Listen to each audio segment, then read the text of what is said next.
asking myself, because I started doing this project, now I'm pretty far into it, what a Dyke bar actually even means to me. And truthfully, I think the Dyke bar, because I've thought about it so much, has become something completely separate from the actual Dyke bars in the world. And it's more like a site of conversation, intention as a community about where we are, where we're moving forward, what that could look like. Most of the materials that we use they're really pretty simple.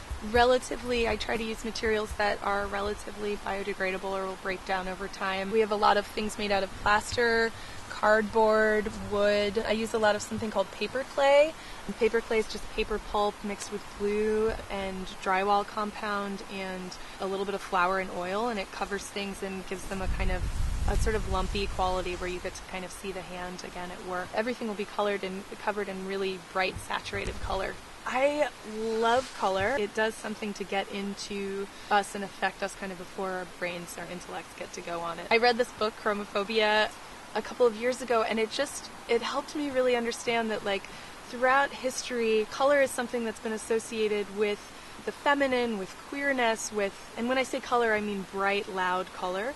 People of color, indigenous cultures, sort of many of the things that sort of white supremacist, like patriarchal capitalism doesn't support or puts down. Part of why I started doing this project is because I was living in Chicago. The sort of gay or queer neighborhood there is called Boys Town, and that felt really relevant to me because almost all of the bars, we didn't have any Dyke bars at all there, and all the bars were focused on gay men, and I could go to them, but it wasn't a place where I was going to feel really seen, and I wasn't probably going to be able to find that many people like me. I was feeling a real need for those spaces in my life, and once I started paying attention, across the country, they're closing everywhere. San Francisco doesn't even have a Dyke bar, and a lot of cities don't. And then for some reason, there's still a lot of spaces for gay men. And I think what's been hard is that when I started talking to people in my queer community, consistently there were all these stereotypes like, oh, queer women just aren't as sexual, aren't as cruisy, they just want to nest in U-Haul all the time, and all these things. And I was like,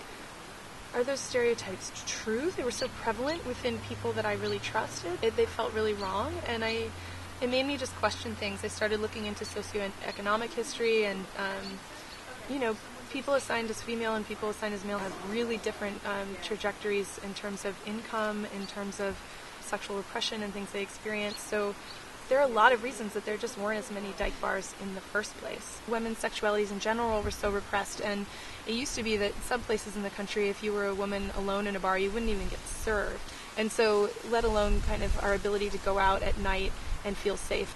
When I started looking into the history of why different bars had closed, I found this letter from the owner of Bonnie and Clyde's, which was a lesbian bar in Manhattan, primarily women of color, that closed in 1981, and it's the owner talking about why she's closing, and she's citing all these economic reasons. And then I went and found a Facebook post from the former owner of the Lexington in San Francisco talking about why she was closing, and it was pretty much, they were the same reasons. So socioeconomic factors are a really big part of it. I know that we do need these community spaces in some way. I think we need a place for people to meet each other and to know that they can go and feel sort of safe and seen, but I don't think it needs to be a bar necessarily. I think that's another thing that we could kind of rethink or update. A lot of my family is in recovery. I have a lot of people in recovery in my life, and so a bar is actually not a place that feels affirming. The question is there another space that could serve that? And I think also an important part is that I really want intergenerational queer spaces. I think every generation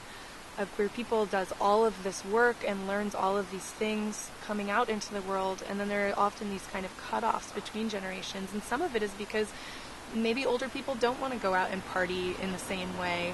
Then moving forward, again, the idea is not necessarily to say, oh, Dyke bars are closing, we have to save them. What's going to replace them? And to be really intentional and think about what that update looks like to be more affirming and more effective. This project really, it's definitely a project with more questions than answers.